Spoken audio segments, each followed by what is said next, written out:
The U.S. is expected to accept up to 100,000 refugees from Ukraine. We've been told none of them will be housed at Camp Atterbury. Some of them, however, are finding shelter here in central Indiana. In fact, just today, our Logan Gay met with a local family that's hosting a family from Ukraine right now. Olga Skripok and her kids are almost starting their lives from scratch after arriving in Indianapolis from Ukraine 2 days ago.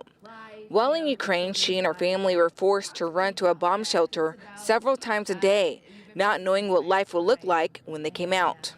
Someone decides it's okay to bomb the civilized world, the center of Europe in the 21st century. I mean, who would believe this? Olga and her family originally hoped they could stick it out and the war would end soon. But a phone call from an old friend helped change her mind. When she called me that morning that they decided to leave, you could hear the bombs and the gunshots in the background. It was traumatizing for me in a 2-minute phone call.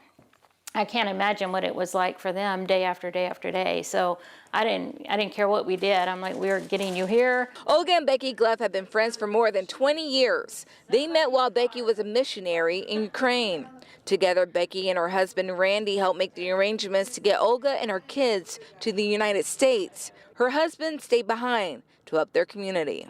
And of course, everybody's just flooding the train. And praise God, we had one seat that the girls could sit together, and Herman and I was staying in the aisle. As soon as I saw them, they just looked forlorn. They were pale and tired.